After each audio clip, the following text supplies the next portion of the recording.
Hello, Gooners. Hello, football fans. We are in the North Bank. And if you want straight talking football, straight to the point, honest debate, good debate, then you've come to the right place. And we do this every single week. And we just want to give a straight talking and grow a community. Our goal this year is to hit 5K. So if we can hit 5K this year, that would be absolutely amazing. So yeah, come join the community, be part of something big.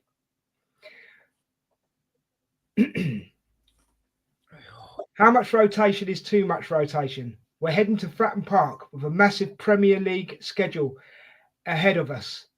Portsmouth are struggling near the relegation zone, but if Arteta makes 8 or 9 changes, are we disrespecting the FA Cup? I've got a controversial predicted lineup for you today, and it might surprise a few of you. So let's get into the match preview. But before we do, how you doing, Statman Rich? Brilliant, mate. And yourself, how are you doing? Yeah, I'm good. I'm looking forward to this one. Right, you're going to give us a bit of history on the FA Cup, aren't you? Yeah, the FA Cup was, the idea was 1871, and it's been going that long. There are quite a few winners, obviously. There's some interesting facts in this. So Arsenal have won it the most times, 14, as we obviously know. Portsmouth, our opponents tomorrow, have held it the longest. And they held it 6 years. That was because of World War II. So, right. Okay. So due to war. Yeah. So some more little history on it. Wanderers won 5 of the first 7 FA Cups. Blackburn Rovers were the first team to win it 3 times in a row, and that was in 1884, 1885, and 1886. Cardiff were the first non-English team to win the FA Cup. In 1927, they beat us 1-0. And the lowest ranked team ever to win the FA Cup were Tottenham in 1901, and they were a Southern League side. So they're the lowest team to win the FA Cup, yeah? Yeah, the lowest ever ranked team to win the FA Cup. Now, the FA Cup also has a history of giant killing games, mate. So should we bring a few up and let people know about a few games? Yeah, so I'm going to you're going to do the first one, aren't you? I'm going to start with Wrexham versus Arsenal. It ended up 2-1 to Wrexham. That was in 1992 on the 4th of January. What can you tell us about that game, Rich? Yeah, I quite vividly remember this one. It was the third round. Wrexham were in the 4th division. We'd gone 1-0 up. Then they get a free kick, and Mickey Thomas steps up, and he just smacks it in and equalised. And then late on, Steve Watkins he scores a winner, and that's us out of the. It was probably the most historic one in that sort of time. I mean, that just shows any team can have their day, can't they? Yeah, you know. Right, you've got one that you wanted to bring up, didn't you? Yeah. For me, I think, and this epitomises that era. It was Wimbledon versus Liverpool in the final, and Wimbledon famously, beat Liverpool. It was a Laurie Sanchez header. Yeah, I remember that game. And then Liverpool get a penalty, and Dave Besson makes that iconic save, and Wimbledon the crazy gang that was Vinnie Jones and Dennis Wise in that team went on to lift went on to win the FA Cup, and it's Wimbledon's only trophy. Do you know what? They became legends overnight, didn't they? Yeah, I mean, it's probably, as I said, I mean, it is the ultimate giant killing because it happened in the final, and they weren't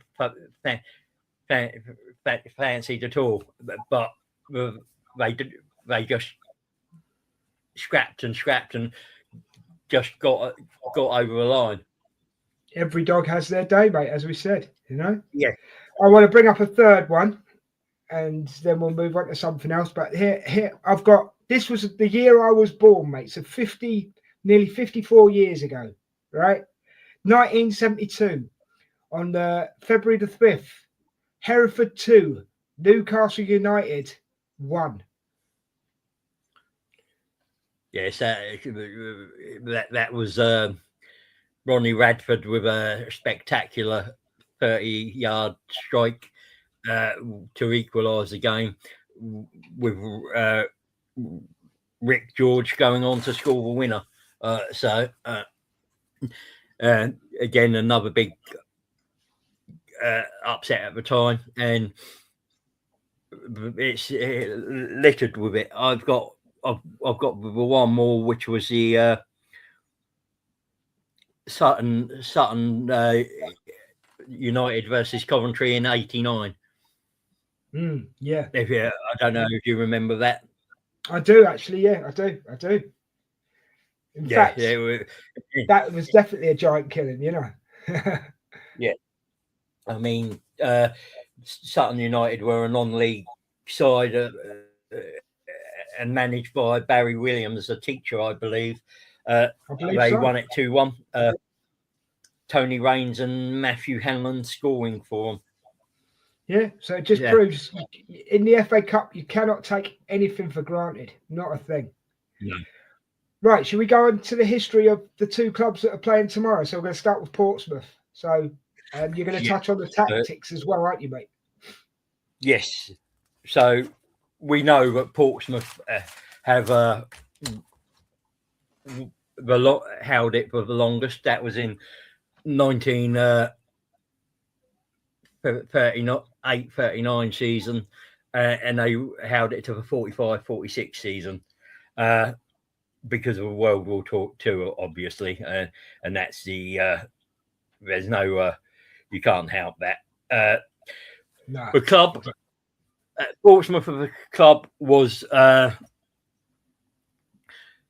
founded in 1898. They play at Fratton Park. Most people know that. Their song is called the Pompey Chimes. Mm-hmm. That is from the where the military service ground in Burnaby Road is quite near the Guildhall that was built in 1890, and you could hear the Guildhall clock chime. And that song came from, and they used the song as a protest against getting kicked out of the league in the early 1900s. So it was a protest song originally, but it's play up Pompey, Pompey play up, and it's done in unison with how the chimes go. So. Mate, I used to work in the Guildhall many years ago, so yeah, I know what you're talking about. Yeah, so for me, things you got to watch, and it'll come down to when we get to the tactics bit on Portsmouth in a sec, is that Fratton Park is the wind in there just swirls. It goes all around the place, and the fans are right on top of you. You can the fans can pretty much smell the players' breath. It's that close. And they are loud and they are raucous for the whole 90 plus minutes, and they will make it an intimidating place. Now, they will play a 4-2-3-1. Currently, they have the most long passes in the Championship. They put in plenty of crosses. They've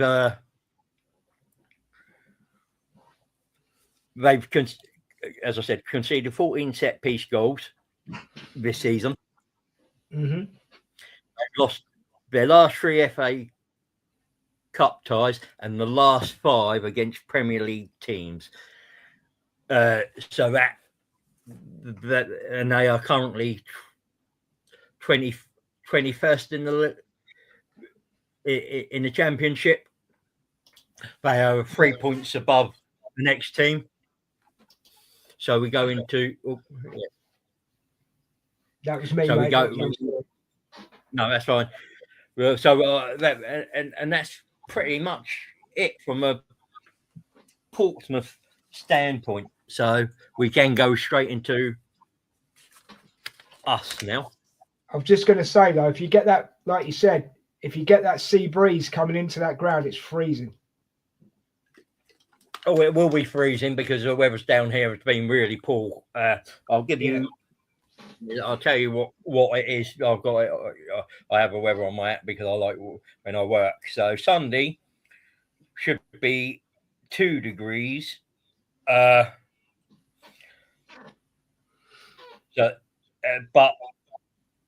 a high of 10.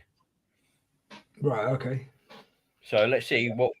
So we kick off at 2. It should be about 8 degrees, but it's going to be wet. It's supposed to be raining. Right. Okay. So it's raining from 12 to 4 to about 6 o'clock at night. So so it'll be wet. That 8 degrees will probably feel like about 1 degree. Yeah. And the fans are going to be loud, and they are loud and proud down here. So they are. I work in Asda about a mile away, and you can hear them clearly on the day. And it don't matter where you are in Portsmouth, you will know if they score a goal. Yeah. Okay, mate. Give us some Arsenal history in the FA Cup, fella. So we've won it the most, 14. We have a similar streak to Blackburn Rovers, and having won it 5 times. We haven't lost to Portsmouth in the last 22 meetings. Flip it out. That's a run of 67 years, dating back to 1958. Another long run like the Wolves one. So we've won all 4 FA Cup ties against Portsmouth. Mm-hmm. We've also exited at the third round stage in the last 2 seasons against Man United last season and Liverpool the season before. Right. And that's all the history and the results against Portsmouth and FA Cup results. Team news, we know Havertz is going to be at least on the bench. We know Hincape's out. We know Calafiori's out. We know Mosquera and is still out. So it's those players that are left. So from that, I think we should be able to pretty much pick a starting 11. So if we do that, Yeah, should we go on to that? Yeah. Okay, Yeah. I'll flick. Uh, So is this your So- predicted 11? This is my predicted 11. I could have Yeah. put, as you see, I've gone for Arrizabalaga in goal. That was the no-brainer. That was the easiest of I the agree. selection. I agree with you on that one. I actually agree with you on that one. So yeah. Yeah. So it'll be more the next sort of selections. White was a no-brainer again. He needs to play, and Timber really needs to go out. Now, I could have put either Salmon or Timber in as right back. Right. Yeah. No, I think you've made I think you've made the right choice, to be honest. Yeah. And then left back, I could have either put Norgard in, or I could have kept,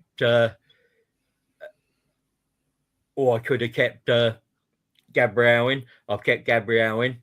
I've gone Lewis Skelly because he needs a game time, and he's pretty much our only fit left back at the moment. Yeah, he needs to play. Can I just say though, he needs to play better than what he played against Liverpool. Yeah, he looked like he'd lost. He was a yard or two off the pace of the game.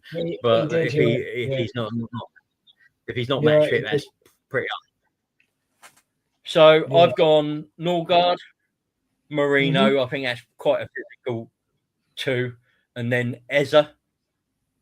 Right. And either side of Eza, I've gone Madueke and Martinelli. Mm-hmm. Again, I thought that was pretty straightforward. And then I've gone Gyökeres rather than Jesus.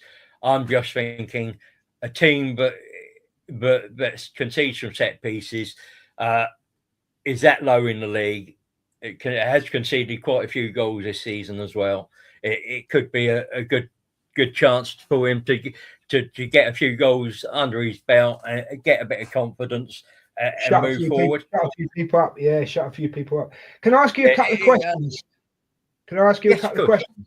Because I don't disagree with your lineup really, but Gabriel and Saliba, is that again down to having lack of choices? But also, does Gabriel still need the minutes? Gabriel might need the minutes, but again, it is lack of choices. As I said, I could put Salmon there and Norgard, but that's an untested partnership, and you're wanting to go through. Is it a risk worth taking? That I understand that, mate. I just thought I'd ask though, because obviously it is down to choices, and it is. That's probably the only reason I would have played Gabriel. If we had the players, that's probably the only reason I would have played Gabriel there was for minutes. So I've got to also ask, okay, and correct me if I'm wrong, but aren't Norgard and Mourinho kind of the same sort of style of player?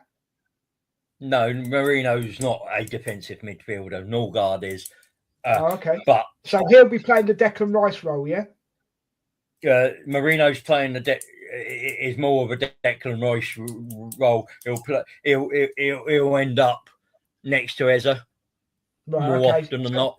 So Norgard is definitely basically the fifth defender, isn't he? Yeah. So for me, my subs would be Timber. Yeah. Salmon. Yeah. I would definitely put Rice on there. Yeah. I would give Zubimendi a day off completely. I wouldn't even have him anywhere near the bench. Fair enough. I'd have Nwaneri. Okay. Does that mean you give Odegaard a day off as well then? Yeah.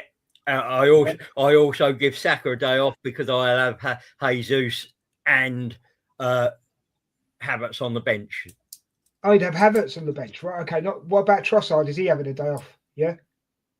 No, Trossard's there just in case. Oh, But did he? Jesus can either play. Sorry, I didn't hear you say Jesus can either play.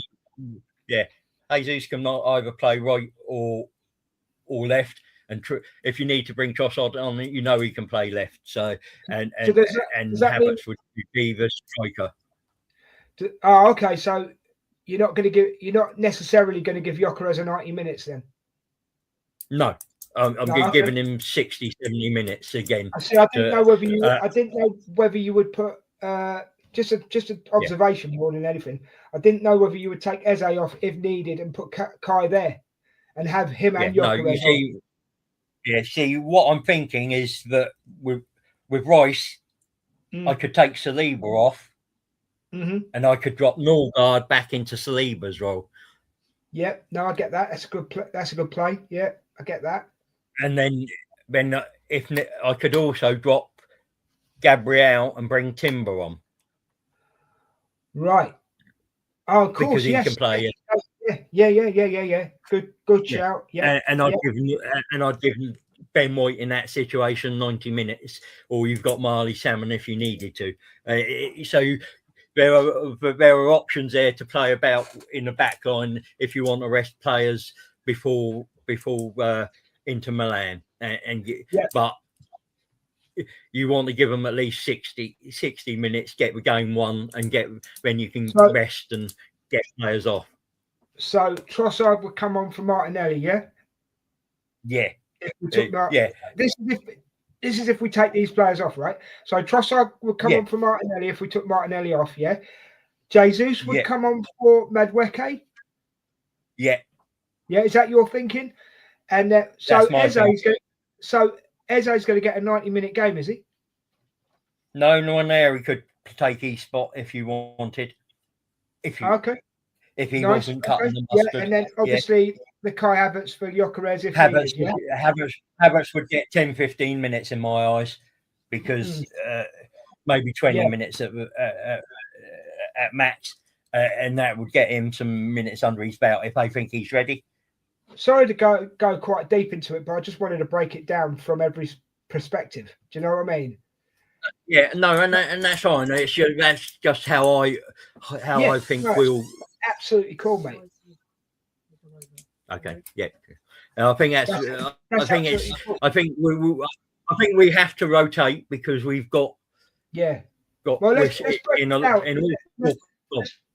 Let's break it down, bro. 1 second. So, goalkeepers of rotation. Ben White's a rotation. Lewis Skelly kind of is a rotation. Norgard, Marino, Madueke, Eze. So you're looking at 8 rotations, aren't you? As a minimum. 8 changes, yeah. But that team is more than enough to win that game. I agree, but also what you've done is the bench has got game changers on it. Yeah, you know what I mean. And what you're doing is you're getting your normal bench players some serious minutes, so that if you have to call on them, they've got minutes in their legs. And they're not rusty and out of it. And like we said in the intro, mate, we've got a heavy Premier League schedule, haven't we? So I've got to ask you. We've got 9 Go on, Rich. Sorry, go on. No, you finish first. All I was going to say is January had 9 games in it, so that's quite a heavy schedule, isn't it? It is. So I've got to ask you a controversial question, all right? And chat, when you get a chance to leave a message, put what you think in as well. But here's my controversial question, right? Don't get me wrong, as an Arsenal fan, and I think I speak for everybody in the North Bank and any other Arsenal fan in the world, I want the quad. I would love the quad. But if it was a choice of winning the Champions League or the Premier League, would you drop the FA Cup, Rich? That's my controversial question. Would I drop it? I wouldn't. I wouldn't play my strongest team until we got to the to the To the quarterfinals, higher round. semi-final. Yeah, and that, because until that point you're not in with a chance of winning it. Right. Okay. It's like it's like the Carabao Cup. We're in the semi-finals. We're 2 games away from the final. We might as well We've got a very it. good chance of winning. We go hard in it. Yeah. Yeah. I mean, I'm not, don't get me wrong. We don't go hard. Yeah. I don't want to lose to Portsmouth. Don't get me wrong. I don't want to lose to anybody that we take on. But we shouldn't be losing to Portsmouth for that with the players the squad we've got. No, but if we have, then there's something wrong, isn't there? Let me word it a different way, because it could happen, because we've been on about the giant killers, right? Yeah. If we got knocked out, this goes to the chat as well, okay? If we got knocked out of the FA Cup tomorrow, which touch wood, which is what I'm doing here, guys, we don't, yeah? Would it bother you? Yes. It would. Okay. It would bother me because I don't see any excuse, even with that lineup, losing to Portsmouth.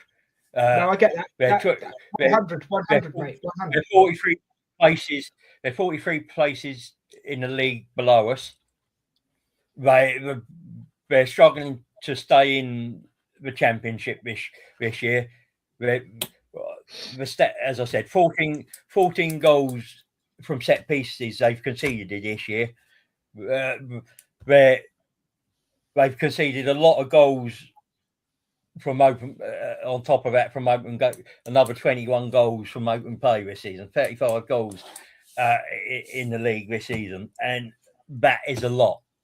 The thing is, quite strong at home. They are good at home, and they have been quite strong at home. They've beaten some of the top teams in the league at home this season, but quality players, internationals in their own right in that team, and they should be dispatching Portsmouth with a modicum of ease. With my opinion, they should be turning up on that pitch. Probably leads into. My opinion, they should be turning up on that pitch and playing like Arsenal play when they play well. Doesn't matter whether it's Portsmouth, it doesn't matter Real Madrid, doesn't matter if it's Accrington Stanley. Do you know what I mean? You need to be on your game. Don't take anything. Don't become complacent. What would be Go on. What are you saying? Your minimum? What would be your minimum score, and what would be your maximum score? My minimum score would be 3-0. My maximum score. What I was thinking. My maximum score would be 5-0. I would be looking for 8 or 9, but yeah. Okay. I just sometimes. I agree. I agree with 3-0 minimum. Yeah. Yeah, 3-0 minimum. But as I say, we can't walk on that pitch and go, we're Arsenal, we're just going to, walk it in the goal. We don't want to walk it in the goal. We need to score good goals, consistent goals, and we need to play the way we play when we're good. Do you know what I mean?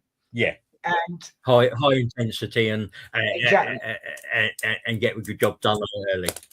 Exactly, mate. And every player on that pitch tomorrow has to represent Arsenal 100%. There can be no half measures. Yeah. So yeah, that's how I see it, mate. So yeah, that's how I see it as well. I think that's a wrap, don't you? Yeah, I think we've covered almost everything that we wanted to cover. So yeah, right, chat. Just to let you know, get your predictions in. Let us know what you think, and obviously tomorrow, me and Richard will be doing the watch along. That starts at 1:30 tomorrow. So join us for that.